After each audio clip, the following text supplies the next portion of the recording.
إن الحمد لله نحمده ونستعينه ونستغفره ونعوذ بالله من شرور أنفسنا ومن سيئات أعمالنا من يهده الله فلا مضل له ومن يضلل فلا هادي له وأشهد أن لا إله إلا الله وحده لا شريك له وأشهد أن محمدا عبده ورسوله يا أيها الذين آمنوا اتقوا الله حق تقاته ولا تموتن إلا وأنتم مسلمون يا أيها الناس اتقوا ربكم الذي خلقكم من نفس واحدة وخلق منها زوجها وبث منهما رجالا كثيرا ونساء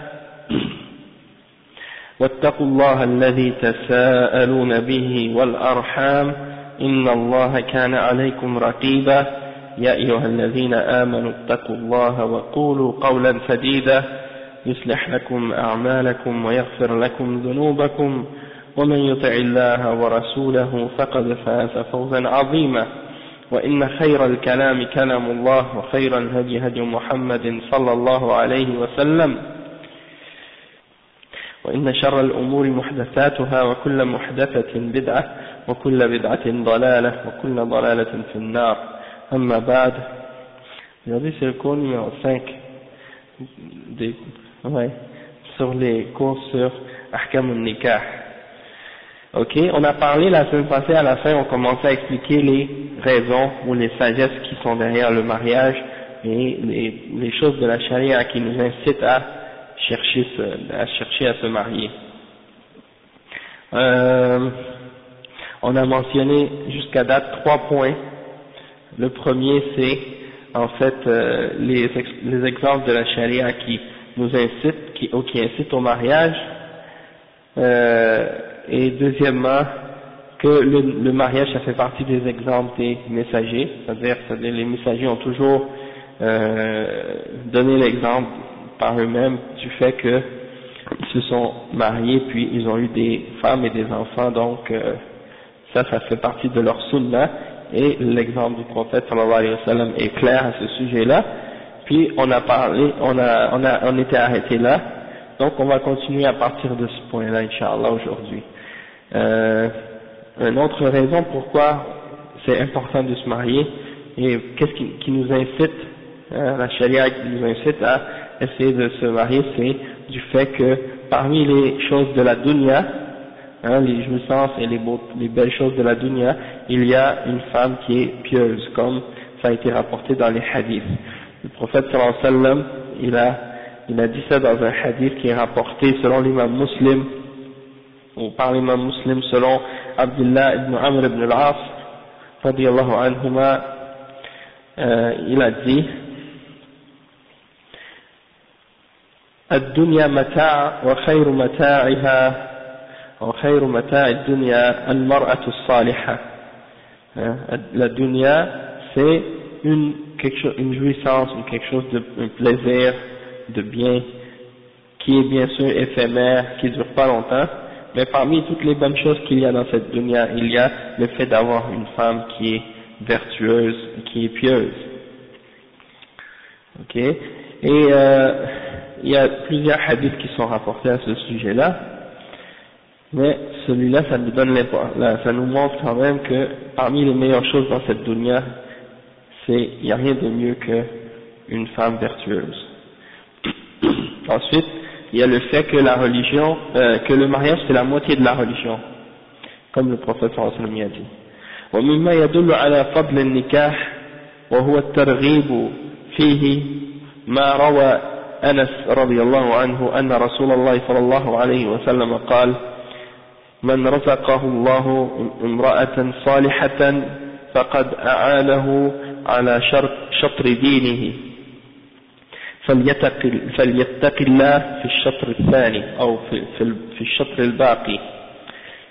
Ça c'est apporté selon l'imam al-Bayhaqi, et c'est un hadith qui dit que celui que Allah subhanahu wa ta'ala lui a donné le risque, ou lui a donné comme risque une femme pieuse ou une femme vertueuse, alors c'est comme si Allah l'a aidé à compléter la moitié de sa religion, alors qu'il craigne Allah pour l'autre partie, pour l'autre moitié. C'est ça. Et il y a un autre hadith, dans ce sens-là aussi, qui dit إذا تزوج العبد فقد استكمل نصف الدين فليتق الله في النصف الباقي. Lorsque le serviteur se marie, il a complété la moitié de sa religion, alors qu'il craigne Allah pour l'autre moitié. D'accord? Donc ça c'est un hadith qui est très clair dans ce sens-là, puis qui nous montre que l'importance de la religion, du mariage à la religion, et que c'est la moitié de la religion. Et on va maintenant mentionner l'explication du cheikh ou de l'imam al-Qurtubi au sujet de ce hadith. Qu'est-ce que ça veut dire quand on dit la moitié de la religion? قال الإمام القرطبي في شرح الحديث ومعنى ذلك أن النكاح يعف عن الزنا والعفاف أحد الخصلتين اللتين ضمن رسول الله صلى الله عليه وسلم عليهما الجنة فقال من وقاه الله شر اثنتين ولج الجنة وما بين لحييه وما بين رجليه أخرجه في الموطأ وغيره. وروى الحافظ ابن أبي شيبة عن طاووس قال لا يتم نسك الشاب حتى يتزوج. فكل هذه الأحاديث تتضمن الترغيب في النكاح. Qu'est-ce qu'il dit l'imam al-Qurtubi au sujet du hadith? Il dit que pourquoi c'est la moitié de ta religion? C'est parce que ça te protège du zina. Quand tu te maries, c'est comme si tu vas être protégé de tomber dans le zina. Et le prophète sallallahu alayhi wa sallam a garanti le paradis aux gens s'ils préservaient deux choses. La première, c'est qu'est-ce qui est entre ces deux mâchoires, c'est-à-dire sa langue, et l'autre, qu'est-ce qui est entre ces deux jambes. Donc si tu préserves ce qui est entre tes deux mâchoires et qu'est-ce qui est entre tes deux jambes, tu es garanti du paradis. Donc c'est comme si pour dire en fait que une partie, une moitié, c'est la langue, qu'est-ce que tu dis avec ta langue, et l'autre partie, qu'est-ce que tu fais avec tes parties génitales, si tu fais qu'est-ce qui est halal ou haram. Et donc, dans ce sens-là, c'est la moitié de la religion. Et donc ça, c'est rapporté dans Al-Muwatta. Et l'imam Taous, c'est rapporté qu'il a dit, et Taous c'est un des salaf parmi les tabi'in, c'est rapporté par Al-Hafiz ibn Abi Shayba, qu'il a dit qu'un jeune ne peut jamais être sérieux dans son adoration et dans sa religion tant qu'il ne s'est pas marié. Ok? Il peut pas réellement s'adonner à l'adoration puis être droit dans son adoration tant qu'il ne s'est pas marié. Ensuite, le fait que dans le mariage il y a une récompense quand on est marié et qu'on a des rapports avec notre femme, eh bien c'est comme si il y a là-dedans une récompense pour nous. Comme le cheikh il dit ورغب النبي صلى الله عليه وسلم في النكاح ببيان ثواب ممارسة العلاقات الجنسية في نطاق الزوجية. فقد روى الإمام مسلم في صحيحه عن أبي ذر رضي الله عنه أن رسول الله صلى الله عليه وسلم قال وفي بدع أحدكم صدقة قالوا يا رسول الله أيأتي أحدنا شهوته ويكون له فيها أجر قال أرأيتم لو وضعها في حرام أكان عليه وزر أو أكان عليه فيها وزر فكذلك إذا وضعها في الحلال كان له أجر. Donc le cheikh il dit que le fait d'avoir des rapports sexuels avec notre femme dans les limites du mariage, eh ben c'est quelque chose qui en réalité nous amène une récompense d'Allah subhanahu wa ta'ala du fait de faire ça. C'est-à-dire que les deux époux, ils reçoivent des récompenses d'Allah subhanahu wa ta'ala du fait que chacun offre du plaisir à l'autre. Et donc, ça, c'est une bonne action pour les deux d'entre eux quand ils font ça dans les limites du mariage.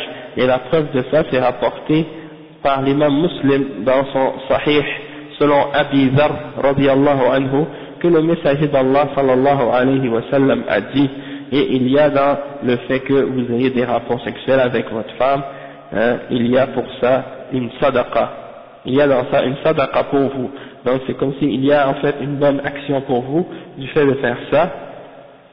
Et ils ont dit les sahaba au messager d'Allah, est-ce que l'un d'entre nous va satisfaire ses désirs sexuels et il va avoir une récompense à faire ça? Parce que d'habitude, quand on reçoit une récompense pour une adoration, c'est quand on fait quelque chose qu'on n'aime pas faire, ou quand on fait quelque chose qu'on trouve difficile habituellement. Donc, les sahaba se sont comme étonnés de dire, mais comment on peut faire quelque chose dans lequel on trouve du plaisir et qu'on aime faire, et qu'on reçoit en le faisant, on reçoit une récompense? Alors, ils ont trouvé ça comme un peu surprenant, et donc le prophète sallallahu alayhi wa sallam leur a répondu en disant, n'avez-vous pas compris comme si quelqu'un le fait dans le haram, il va être puni? Donc, de la même façon que s'il le fait dans le halal, eh bien, il aura une récompense pour l'avoir fait dans le halal. Donc, c'est comme si pour nous montrer en fait que non seulement on fait quelque chose de bien pour nous-mêmes, mais en même temps c'est quelque chose doublement bien parce que c'est bien c'est bien pour nous dans la dunya, du fait qu'on peut avoir des enfants et que ça nous procure du plaisir, mais en même temps que ça, Inch'Allah, nous donne des récompenses pour le jugement dernier, au jugement dernier. وتكثير عدد المسلمين, du fait que ça augmente le nombre des musulmans sur la terre, et ça c'est quelque chose qui est encouragé dans la charia, puisque le prophète sallallahu alayhi wa sallam a dit tazawwajul walud al-wadud fa inni mukathirun bikum al-umam yawm al-qiyamah, c'est-à-dire épouser les femmes qui sont fécondes et affectueuses, c'est-à-dire fécondes dans le sens que elles peuvent avoir beaucoup d'enfants et qu'elles sont affectueuses, car je voudrais avoir une plus grande umma au jugement dernier. Et parfois les gens ont demandé, mais comment on peut savoir que la femme est féconde ou qu'elle peut avoir beaucoup d'enfants avant qu'on la marie, parce que des fois c'est vrai, on pourrait se demander comment on peut savoir, et les ulama souvent ils répondent que en fait un bon signe pour ça c'est de regarder la mère, dans le sens que si la mère a eu beaucoup d'enfants, ça c'est souvent un signe que la fille elle aussi peut avoir beaucoup d'enfants, parce que souvent c'est héréditaire, c'est génétique. Donc aussi il y a le physique aussi, parce que parfois si une femme est trop fragile et tout, peut-être elle peut pas supporter beaucoup les accouchements et des trucs comme ça, tandis que si elle est physiquement plus forte, eh ben pour elle c'est plus facile de supporter les accouchements, puis le fait de porter un enfant et tout ça, puis donc ça montre en même temps qu'elle est physiquement plus apte à être une femme qui peut avoir plus d'enfants. Et ça c'est quelque chose qui est encouragé dans la charia. Ensuite, il y a des exemples aussi dans la charia qui nous indiquent, comme on avait dit la dernière fois, que l'islam interdit de rester comme sans se marier pour soi-disant se limiter à l'adoration, un peu comme les moines dans le christianisme qui veulent juste uniquement dire nous on veut juste faire les prières, juste faire le jeûne, on veut pas s'intéresser aux femmes, parce que si on se marie puis si on a des enfants, ça va nous distraire de l'adoration, ça va nous écarter de l'adoration, puis nous on veut se concentrer uniquement sur l'adoration. Et donc ça c'est contraire à l'islam, et on appelle ça en arabe at-tabattul, at-tabattul. Et ici on lit naha al-islamu an al-i'rad an al-nikah hatta walau kana hadha bigharad al-ishtighal بنوافل العبادة بقول الله تعالى يا أيها الذين آمنوا لا تحرموا طيبات ما أحل الله لكم ولا تعتدوا إن الله لا يحب المعتدين. يقول الحافظ ابن كثير في تفسير هذه الآية قال علي بن أبي طلحة عن ابن عباس رضي الله عنهما نزلت هذه الآية في رهط من أصحاب النبي صلى الله عليه وسلم قالوا نقطع مذاكيرنا ونترك شهوات الدنيا ونسبح في الأرض كما فعل الرهبان فبلغ ذلك النبي صلى الله عليه وسلم فأرسل إليهم فذكر لهم ذلك فقالوا نعم فقال النبي صلى الله عليه وسلم لكني أصوم وأفطر وأصلي وأنام وأنكح النساء فمن أخذ بسنتي فهو مني ومن لم يأخذ بسنتي فليس مني رواه الإمام البخاري عن أنس رضي الله عنه أنه قال جاء 3 رهط إلى بيوت أزواج النبي صلى الله عليه وسلم يسألون عن عبادة النبي صلى الله عليه وسلم إلى آخر الحديث. Donc ici il y a une histoire qui est rapportée. Premièrement, c'est que, comme on a dit, c'est pas permis de s'écarter du mariage ou de refuser de se marier dans le but de se limiter à l'adoration. Et il y a une histoire qui a été rapportée ici dans l'interprétation du verset 87 dans Surat Al-Ma'ida. Allah subhanahu wa ta'ala a dit: oh, vous les croyants, ne vous interdisez pas ou n'interdisez pas les bonnes choses que Allah vous a rendues halal, que Allah a rendu halal pour vous, et ne transgressez pas car Allah n'aime pas les transgresseurs. Et l'imam Ibn Kathir, il dit que ce verset-là a été rapporté, ou ce verset-là a été révélé au sujet d'un groupe parmi les compagnons du prophète sallallahu alayhi wa sallam qui ont dit: on va couper on va se castrer, hein, puis on va laisser tomber tous les désirs de la dunya, hein, puis on va faire un peu comme les moines. Alors le prophète sallallahu alayhi wa sallam a entendu ça et il a envoyé des gens pour leur demander: est-ce que c'est vrai, qu'est-ce que vous avez dit que vous voulez faire ça? Et ils ont dit oui, c'est vrai. Alors le prophète sallallahu alayhi wa sallam a dit: moi je jeûne et je brise le jeûne parfois, et c'est-à-dire des fois je jeûne et je jeûne, des fois je jeûne pas, et des fois je prie la nuit et des fois je dors, et j'épouse des femmes. Alors celui qui suit ma sunna, il est de moi, et celui qui ne suit pas ma sunna, il n'est pas de moi. Et ça c'est rapporté dans Tafsir Ibn Kathir selon Ibn Abbas et Ali ibn Abi Talha. Oui. Non, c'était couper carrément les parties génitales, comme c'est ce qu'ils ont mentionné là. D'accord? Hein? Yani. Donc, ils ont voulu faire ça. Il y a l'autre histoire des 3 hommes qui sont venus voir le prophète sallallahu alayhi wa sallam pour demander à ces femmes comment le prophète sallallahu alayhi wa sallam était dans son adoration, et puis chacun d'entre eux avait décidé de dire: ah, moi je dormirai plus la nuit, et l'autre a dit: ah, moi je vais plus manger, je vais jeûner tout le temps, et l'autre a dit: moi je vais pas prendre aucune femme, je vais jamais me marier. Et donc le prophète sallallahu alayhi wa sallam leur a répondu à ce sujet-là que ça c'était pas permis. Et il y a l'histoire d'un autre sahabi qui s'appelait Sa'd ibn Abi Waqqas radiyallahu anhu. Il a dit: رد رسول الله صلى الله عليه وسلم على عثمان بن معذون التبتل ولو أذن له لاختصينا. وعليكم السلام ورحمة الله وبركاته. Il a dit que Sa'd ibn Abi Waqqas a dit que le prophète sallallahu alayhi wa sallam avait refusé à Othman ibn Ma'zoun de se castrer et de se priver du mariage. Wa alaykum salam wa rahmatullah. Et il a dit: si on lui avait permis de faire ça, eh bien on l'aurait tous fait. D'accord?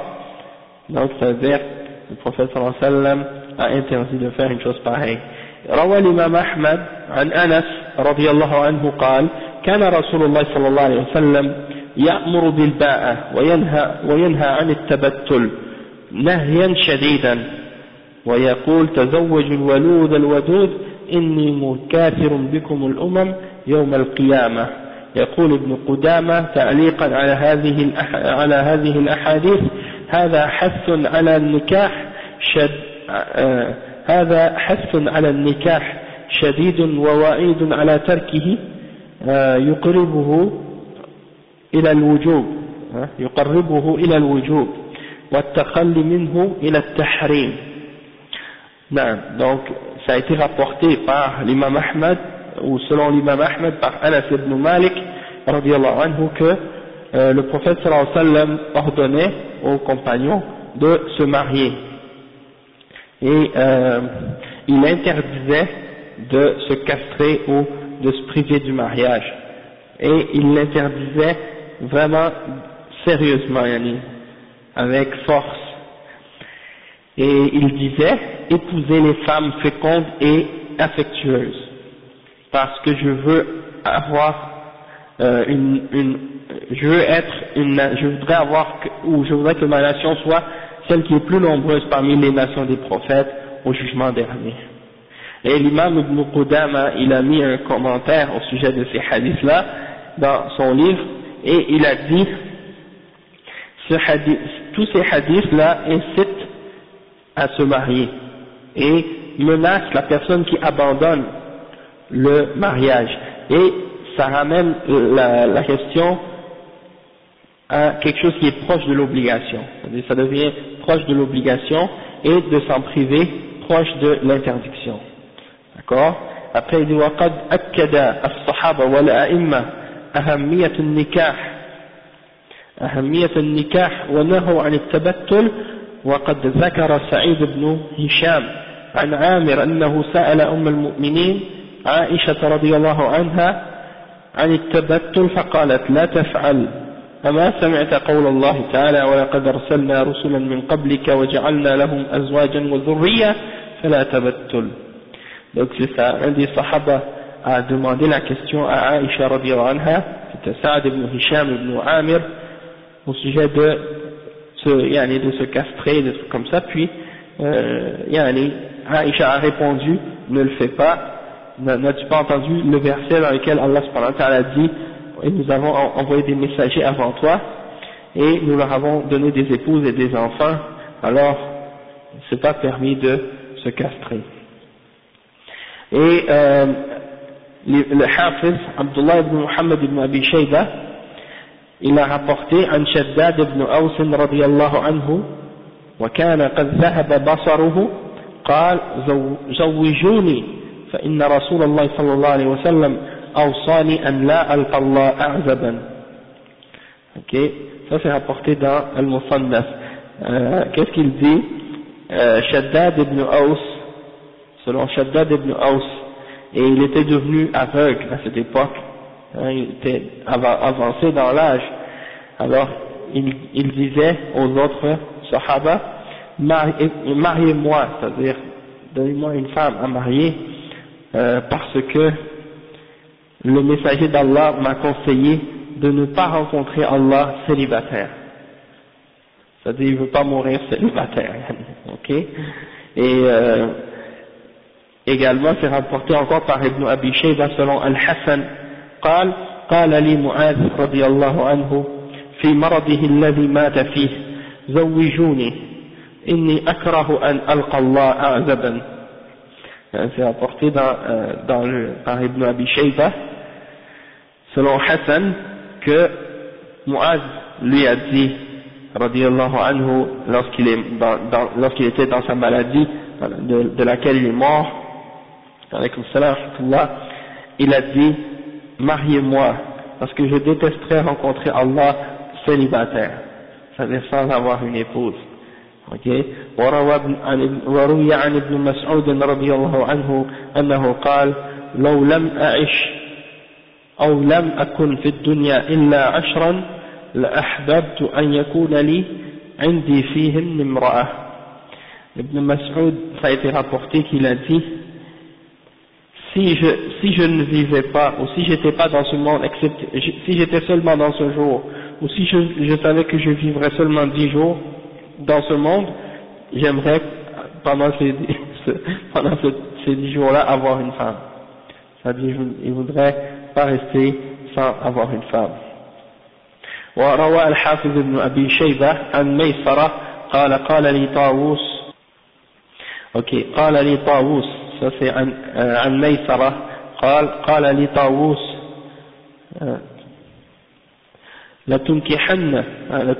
لتنكحن أو لأقولن لك ما قال لي أو ما قال عمر لأبي الزوائر ما يمنعك من النكاح إلا عجز أو فجور.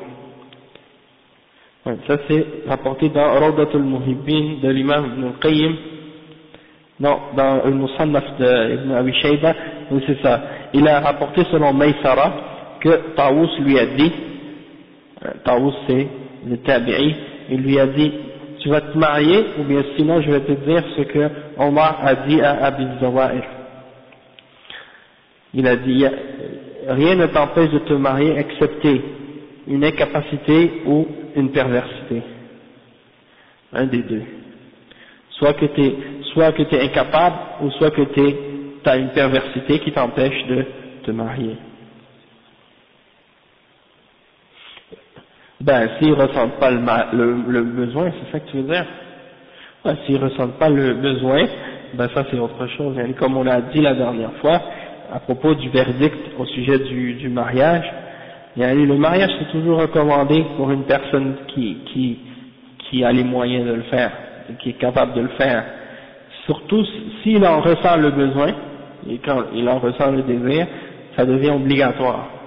Mais s'il n'en ressent pas le besoin, et qu'il ne sent pas la fitna du fait qu'il n'est pas marié, et que il ne craint pas de tomber dans un péché à cause de ça, dans ce cas-là pour lui ça reste comme recommandé de le faire, mais c'est pas wajib dans ce sens-là, ok?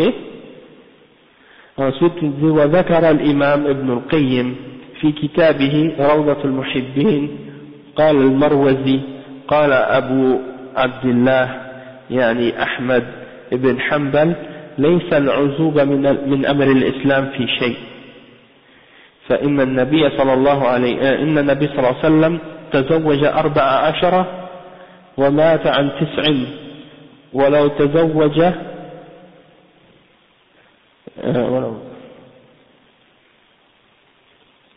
ok, donc c'est ça. Il dit que l'imam Ibn al-Qayyim a rapporté dans son livre Rawdatul Muhibbin que Al-Marwazi a dit que l'imam Ahmed a dit le célibat n'a rien à voir avec l'islam. Le prophète sallallahu alayhi wa sallam s'est marié avec 14 femmes en tout. Et lorsqu'il est mort, il en avait 9. Et non, c'est ça. Lorsqu'il est mort, il en avait 9. Donc c'est pour dire que le célibat, ça ne fait pas partie de l'islam. Et le prophète sallallahu alayhi wa sallam, il disait حُبِّبَ إِلَيَّ مِن دُنْيَاكُمْ النِّسَاءُ وَالطِّيبُ. Donc le prophète sallallahu alayhi wa sallam disait parmi les choses qui m'ont été que j'ai aimé de votre dunya, c'est les femmes et le parfum. Non. Subhanallah. Et regardez la façon dont le prophète sallallahu alayhi wa sallam le dit. Hubbiba ilayya min dunyakum. On voulant dire comme si de votre dunya, on voulant dire comme si lui il s'en détache. C'est-à-dire il n'a rien à voir avec cette dunya. C'est juste, on voulant dire votre dunya. An-nisa wa tib, les femmes et le parfum. وجعلت قرة عيني في الصلاة. J'ai trouvé la perle de mes yeux dans la prière, c'est-à-dire c'est dans la prière qu'il a trouvé son plaisir le plus grand. قلت له قال المروزي.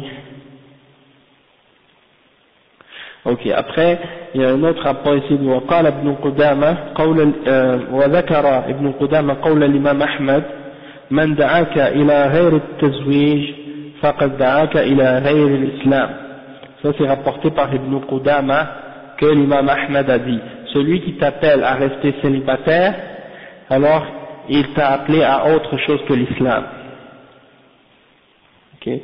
Donc ça c'est toutes des citations qui montrent comment les salafs agissaient, ou c'est quoi leur attitude, l'attitude des salafs vis-à-vis du mariage, et l'importance de ne pas rester célibataire.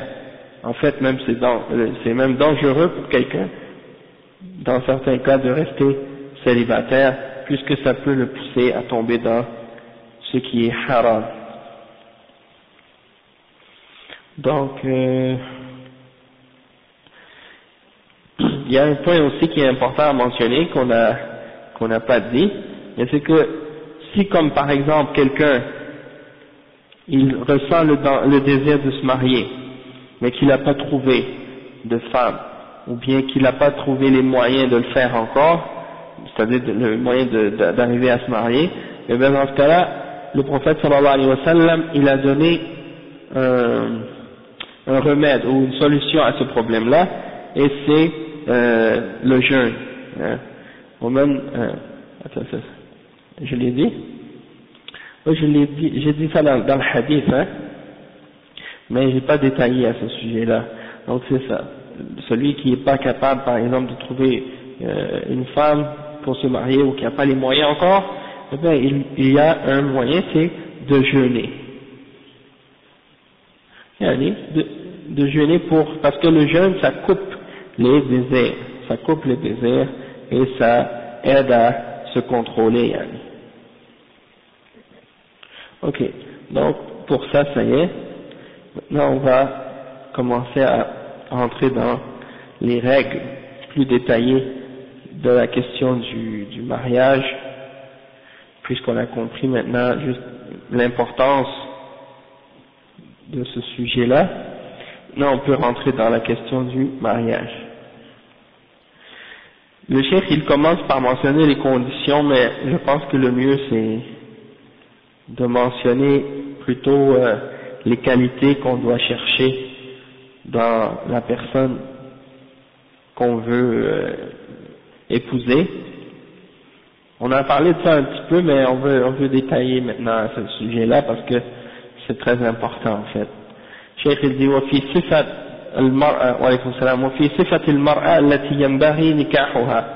Cheikh Ibn Uthaymin il dit que il faut voir là les caractéristiques de la femme qu'on doit chercher pour se marier. النكاح يراد للاستمتاع وتكوين أسرة صالحة ومجتمع سليم كما قلنا فيما سبق. وعلى هذا فالمرأة التي ينبغي نكاحها هي التي يتحقق فيها استكمال هذين الغرضين، وهي التي اتصف بالجمال الحسي والمعنوي. Donc le cheikh il dit que les raisons pour lesquelles on cherche à se marier, c'est bien entendu pour aller satisfaire nos désirs et pour se protéger du haram, pour établir une famille qui est vertueuse et qui va être basée sur la foi et la piété, et une société qui est propre et qui est droite, Inch'Allah, et en bonne santé, comme on a déjà mentionné. Et donc, c'est pour ça qu'il faut faire bien attention et bien choisir la femme qu'on veut épouser. Ok, pour arriver à compléter ou d'atteindre ces buts-là qu'on veut essayer d'atteindre, eh bien il faut bien choisir la qualité ou la femme qu'on veut épouser, et en même temps pour la femme aussi de choisir un bon mari, voilà, un homme qui va répondre aux qualités qui sont nécessaires pour établir justement une bonne famille, etc. Et le cheikh il dit que il faut que la femme qu'on cherche ait une beauté intérieure et une beauté extérieure aussi.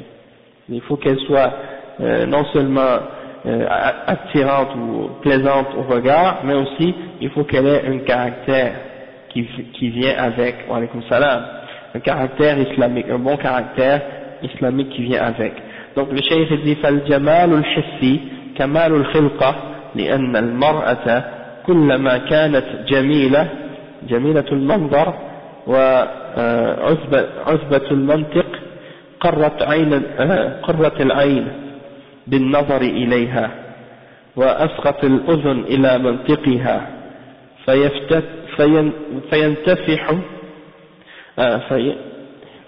فينفتح لها القلب وينشرح لها الصدر وتسكن إليها النفس ويتحقق فيها قوله تعالى ومن آياته أن خلق لكم من أنفسكم أزواجا لتسكنوا إليها وجعل بينكم مودة ورحمة. Donc le cheikh il dit la beauté réelle, la beauté physique, l'apparence, ça c'est quelque chose qui fait partie de en fait la perfection dans la création d'Allah subhanahu wa ta'ala, et plus la femme est belle, plus la femme est attirante au regard, plus elle a une jolie voix, et ben c'est facile par la suite quand tu la regardes, et ben elle te plaît. Donc ça c'est quelque chose qui est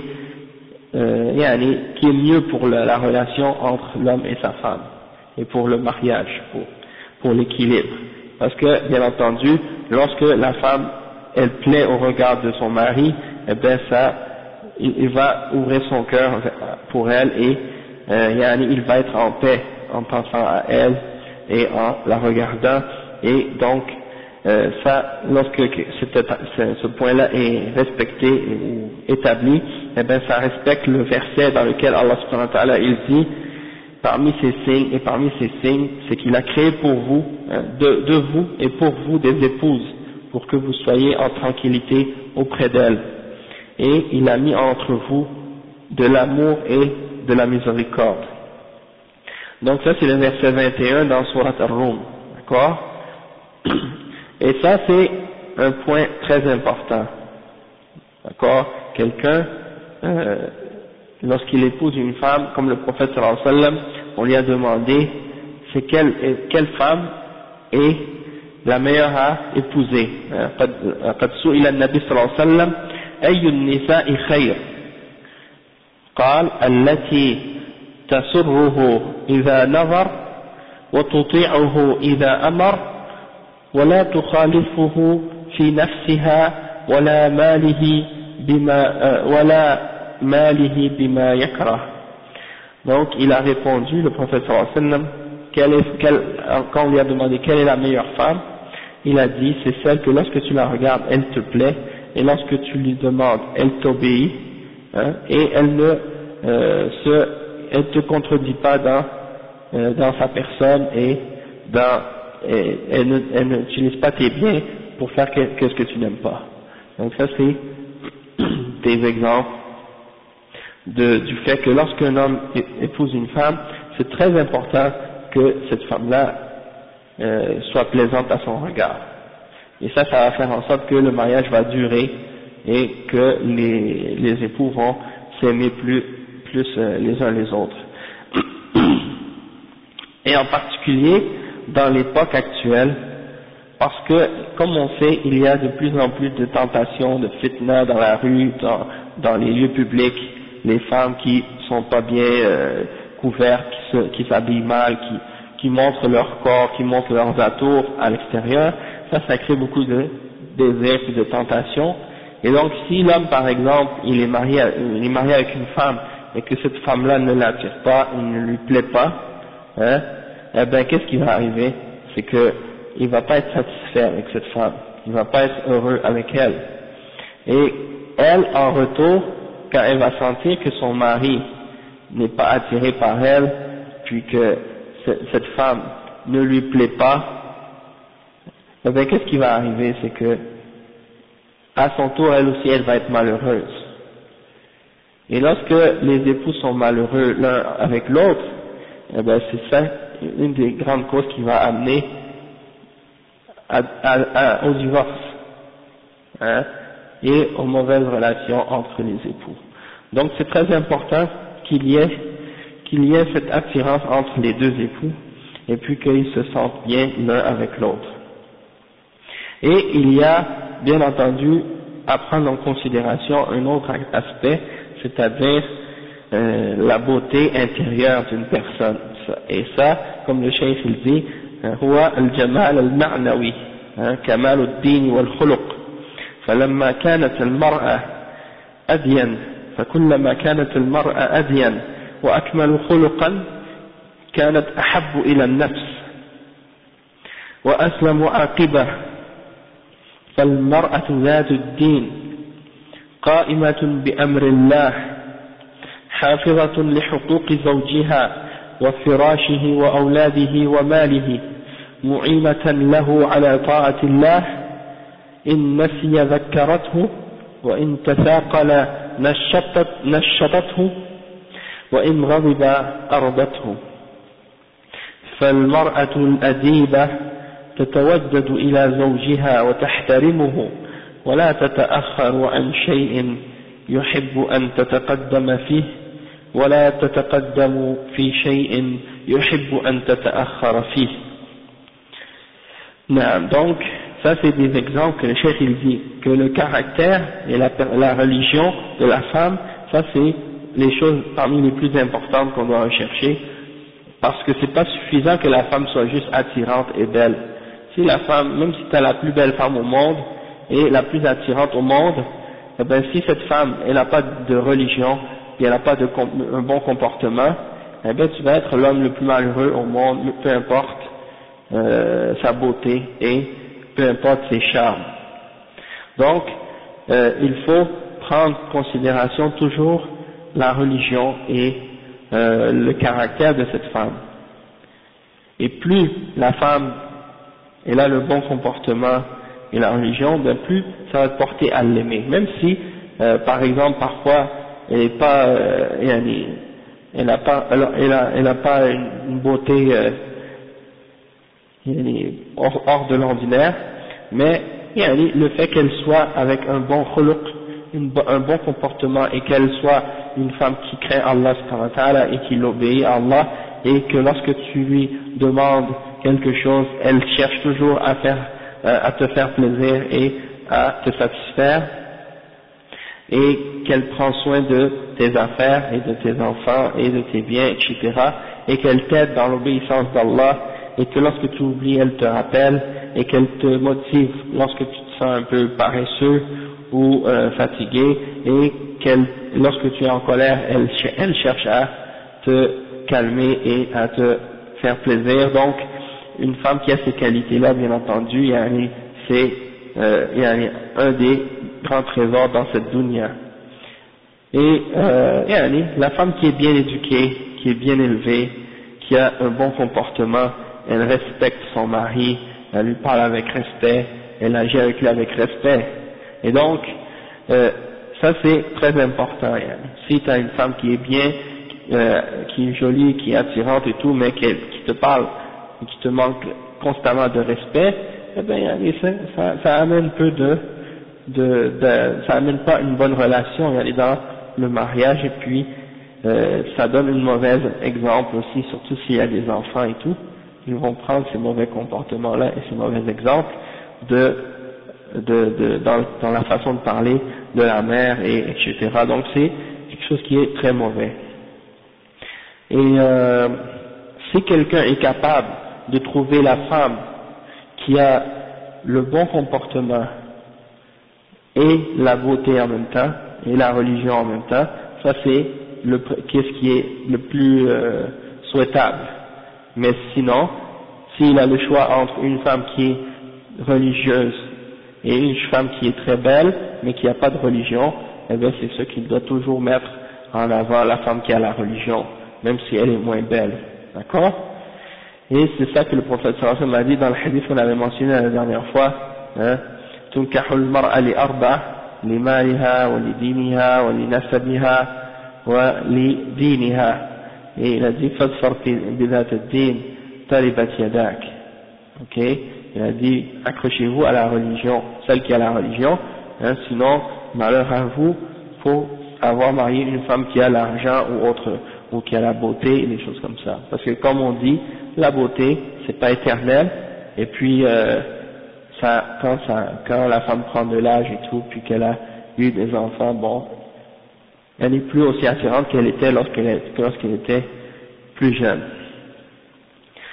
Donc ça c'est pour la femme. Pour l'homme, ben c'est la même chose, hein, dans un sens, c'est que l'homme, lui, il doit aussi être un homme qui a le bon comportement et la religion.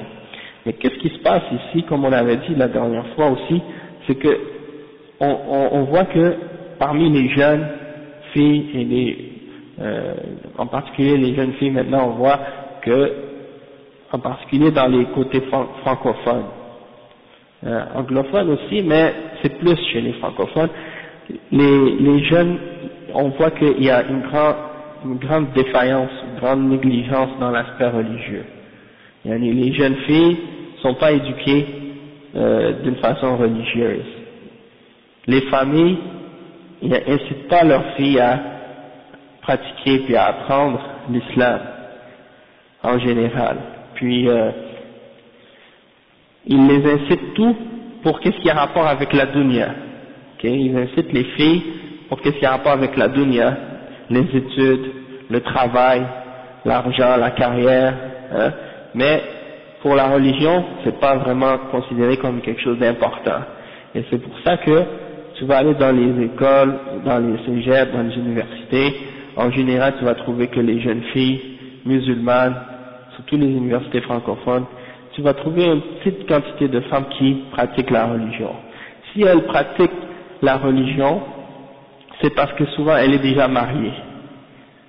Et puisqu'elle s'est déjà mariée, là elle s'est casée comme on dit, et elle a trouvé un homme qui va lui enseigner quelque chose de la religion si c'est un homme religieux. Si c'est un homme libéral, un musulman qui prend pas en considération l'importance d'appliquer la religion, eh ben elle va rester comme elle était auparavant, puis continuer à vivre sa petite vie comme les gens qui sont insouciants d'Allah subhanahu wa ta'ala. Donc, on voit de ce côté-là, il y a ce problème-là, puis eh ben ça montre qu'il faut faire quelque chose pour essayer de régler cette situation-là, et une des façons souvent c'est bien entendu de faire en sorte que la connaissance de l'islam atteigne ces gens-là, ces garçons et ces filles, qui sont dans l'âge où ils doivent se marier. Parce qu'ils n'ont pas appris, ils n'ont pas appris à l'école, et ils fréquentent pas la mosquée parce que leurs parents fréquentent pas la mosquée, donc ils sont jamais rentrés en général dans des mosquées. Il y a plein de musulmans ici, là, à Montréal, ils sont jamais rentrés dans une mosquée, ni dans leur pays, ni ici. Et donc ils n'ont aucun accès à avoir une connaissance de leur religion. Si, bon, par exemple, maintenant il y en a, par exemple, qui disent, oh, nous on apprend un peu l'islam à la télé, dans les canaux arabes, on a les chaînes satellites et tout. Le problème, c'est que dans les chaînes satellites, il y a tout. Il y a le bien puis il y a le pas bon. Il y a le bon puis il y a le pas bon. Et les gens, ils distinguent pas. Ils savent pas toujours c'est qui est une bonne référence, qui est pas une bonne référence. Ils voient un cheikh, hein, quelqu'un qui parle de religion, ah, ça y est, c'est un cheikh. Les gens, ils font pas la distinction entre les questions de manhaj, les questions de choses de ce genre, hein. Puis ça, on va en parler en ce qui concerne le choix de la femme. Parce qu'on a parlé de choisir une femme en ce qui concerne la religion en général. Mais qu'est-ce que ça veut dire une femme qui est sur la religion?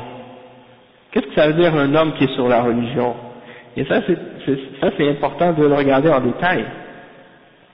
De regarder en détail qu'est-ce que ça veut dire, parce que, bon, par exemple, tu vas trouver que les filles, par exemple, qui sont en train de pratiquer l'islam maintenant, qui portent un petit foulard. Quand je dis le foulard, c'est pas le hijab islamique, mais comme je dis toujours, le petit foulard avec la petite jupe colorée, puis hein, les petites blouses qui vont avec, bien agencées, ça c'est plus comme une mode, mais ça n'a rien à voir avec le voile de l'islam, d'accord?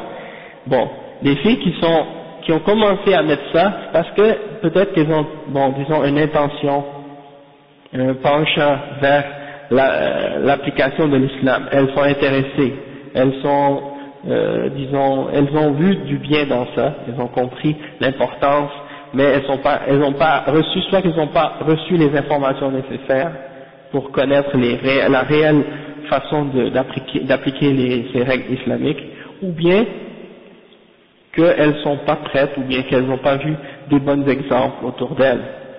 Elles se sentent pas prêtes à aller jusqu'au bout, à cause d'un manque de foi. Donc, ces filles-là, souvent, c'est à cause qu'elles ont fréquenté les universités, elles ont rencontré des filles, d'autres musulmanes qui font partie des associations étudiantes. Des associations étudiantes, et on sait les tendances des gens qui sont dans ces associations-là, en général, c'est qu'ils ont des tendances de Ikhwan, okay. Et donc, ils aiment l'islam et ils veulent appeler les gens soi-disant à appliquer l'islam, mais à leur façon, ou selon la compréhension que quelqu'un décide d'avoir, sans retourner aux règles spécifiques de la religion. Et donc tu vas trouver des filles qui, disons, portent le voile, mais quand tu vas discuter avec ces filles sur les questions de la religion, pour le mariage ou autre, et tu vas voir que, en réalité, à part le hijab ou le petit foulard qu'elles portent, eh ben, leur compréhension de l'islam est très très loin, et de la réalité du Coran et de la Sunna. D'accord? Donc, tu vois que beaucoup d'entre elles, par exemple, elles ont été influencées par toutes sortes d'idées féministes qu'elles ont essayé de rendre islamiques. Hein? Et donc, tu vas rencontrer cette fille-là qui, soi-disant, est voilée, et tu vas avoir plus de problèmes à t'entendre avec elle sur des questions islamiques que tu aurais de problèmes à t'entendre avec une fille musulmane simple qui porte même pas le voile du tout, qui porte pas de foulard du tout. Si c'est juste une fille, par exemple, qui est, soi-disant, une fille simple, traditionnelle, qui aime l'islam, mais qui a pas été dans une famille pratiquante, donc elle connaît pas les règles, mais elle n'a pas fréquenté ces groupes de musulmans-là, comme les groupes des MSC, des associations musulmanes étudiantes ou autres, hein, et des groupes de tendance comme Ikhwan et autres.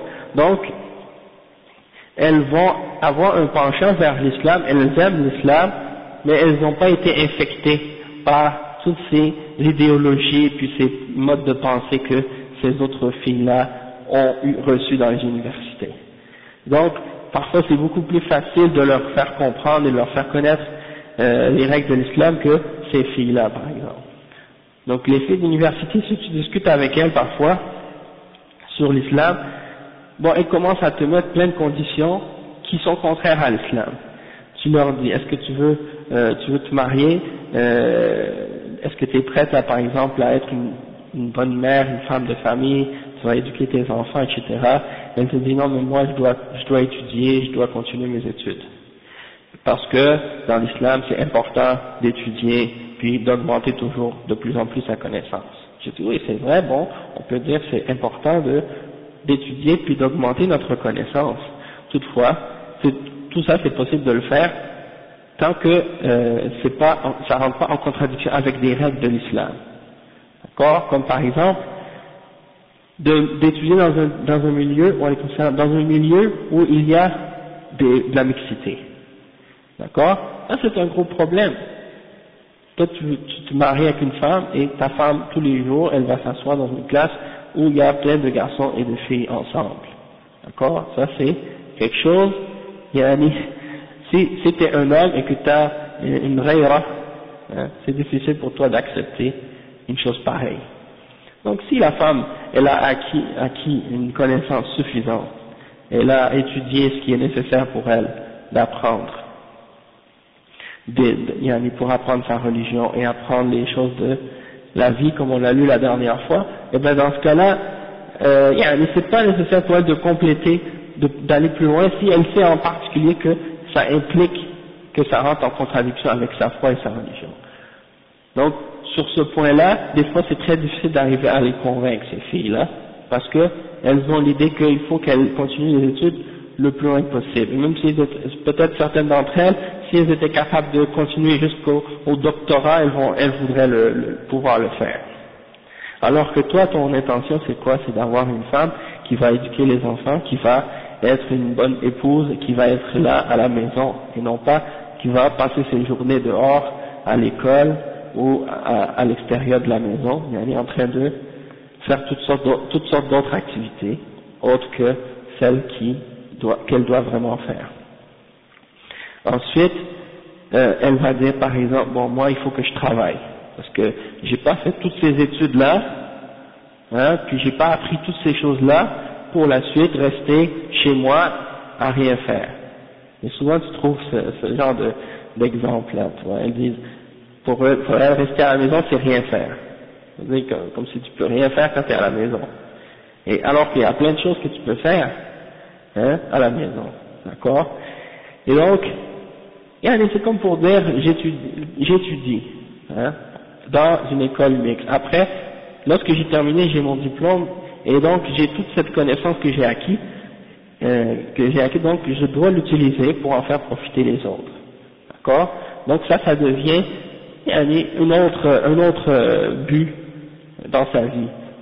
C'est comme son projet de vie, sa carrière. D'accord? C'est ça qu'elle dessine toute sa vie autour de cette question-là, autour de ce mode-là ou de ce style de vie-là. Les femmes musulmanes, depuis le temps du prophète sallallahu alayhi wa sallam jusqu'à aujourd'hui, elles n'ont jamais pensé de cette façon-là. Ça, c'est une pensée qui est entrée dans le monde musulman récemment. Et depuis qu'ils ont commencé à vouloir vivre et à vouloir adopter le mode de vie des non-musulmans, des chrétiens et des juifs. Avant ça, les femmes musulmanes, c'était pas du tout comme ça qu'elles vivaient, et c'était pas du tout non plus comme ça qu'elles pensaient. Les gens, auparavant, dans les pays musulmans, depuis le temps du prophète sallallahu alayhi wa sallam jusqu'à récemment, ils ne basaient leur religion ils ne basaient leur vie qu'autour de leur religion. C'est-à-dire, il n'y avait rien d'autre ils n'essaient pas d'établir dans leur société des choses qui allaient venir en opposition ou faire un obstacle à la vie musulmane, ou la vie d'un musulman. D'accord? Mais aujourd'hui, c'est pas comme ça. Comment on est rendu, c'est que on a plein d'autres idéaux, d'autres projets, d'autres trucs qui sont dans la société, et toutes ces affaires-là viennent toujours en opposition avec les buts de la vie d'un musulman et l'organisation islamique de la vie dans les pays musulmans, et en Occident c'est encore pire, parce qu'on est ici puis c'est pas une société musulmane. Donc, lorsque les gens ont vu que les diplômes amenaient des bons postes et que les bons postes amenaient beaucoup d'argent, et bien là ils en ont profité, ils ont dit bon, on va envoyer nos enfants à l'école, en particulier nos filles, et parce qu'ils ont vu que souvent les filles ont plus de bons résultats et plus de succès dans les études que les garçons, et donc ils ont envoyé les filles, même il y en a ce point-là, comme on a déjà dit, ils envoient leurs filles même à étudier toutes seules dans les pays non musulmans. Ils sont dans les pays musulmans, ils envoient leurs filles à étudier toutes seules en France, en Angleterre, au Canada, aux États-Unis, et donc ils pensent que tout ça c'est correct. Alors que c'est haram, il n'y a pas de doute. Une femme ne peut pas voyager seule en partant, donc c'est pas permis, et surtout s'il n'y a pas de mahram, et elle va habiter dans une société où il y a plein de choses haram, plein d'égarements, et elle n'a pas son père ou son frère avec elle, et elle va se mélanger avec des hommes et des filles.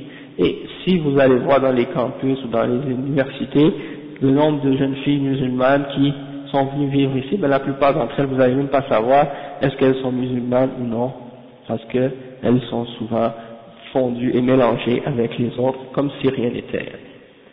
Et ils n'ont pas été éduqués islamiquement. D'accord? Donc c'est des exemples comme ça.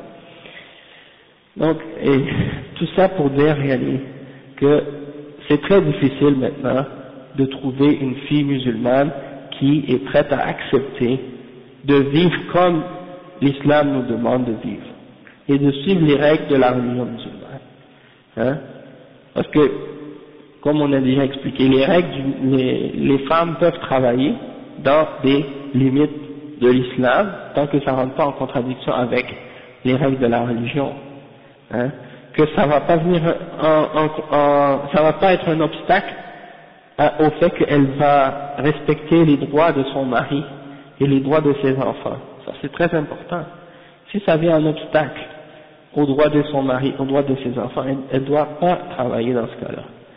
Si elle va aussi travailler dans un milieu où elle va toujours fréquenter des hommes, elle va être obligée d'échanger avec eux des paroles, de parler avec eux, de parfois même rigoler, parce que si c'est pas des musulmans, ils connaissent pas les limites, et même parfois même avec des musulmans, hein, donc ils vont faire des blagues, poser des questions, des choses comme ça, et donc elle est obligée d'interagir avec ces gens-là. Et ça amène la fitna, et ça bien entendu c'est pas permis. Non seulement ça aussi, si elle va être obligée de sortir dehors, faire un travail qui est trop difficile pour elle physiquement, qui va l'épuiser lorsqu'elle rentre à la maison, elle peut pas. Puis ça va lui mettre une charge double sur les épaules, parce que non seulement elle doit s'occuper de la maison, mais aussi elle doit s'occuper à l'extérieur du travail et tout, donc ça devient une double charge. Et si il y a des enfants, alors on va oublier ça. Et le fait qu'elle a son indépendance parfois économique, elle a l'impression qu'elle n'a pas besoin d'un homme. Je peux m'occuper de moi-même tout seul, j'ai pas besoin d'un homme. Et ça cause beaucoup de divorces aujourd'hui dans la communauté. Vous seriez surpris de voir combien de gens ont des problèmes dans leur famille. Ici, juste ici à Montréal, les nombres d'appels qu'on reçoit de femmes et d'hommes qui se plaignent de toutes sortes de problèmes qu'ils ont entre hommes et femmes à cause de ces choses-là. La question de travail, la question d'économie, la question de toutes ces affaires-là. D'accord? Donc, les musulmans aujourd'hui, ils ont besoin de revenir à leur islam et à se poser des questions vraiment sérieuses dans leur cœur. Qu'est-ce qu'ils veulent vraiment? Qu'est-ce qu'ils veulent établir? Qu'est-ce qu'ils recherchent? C'est quoi le but de leur existence? Pourquoi ils ont été créés? Et est-ce qu'ils ont compris c'est quoi l'islam? Et si l'islam est contraire à ton plaisir ou à tes désirs, s'il y a quelque chose dans l'islam qui vient en opposition avec tes désirs personnels, tes opinions personnelles, qu'est-ce que tu veux atteindre? Est-ce que tu es prêt à sacrifier ces choses-là que tu aimes pour plaire à Allah subhanahu wa ta'ala? Ou bien à chaque fois que tu vas avoir un désir, tu vas toujours passer ton désir devant ce que Allah te demande de faire? C'est ça le problème aujourd'hui.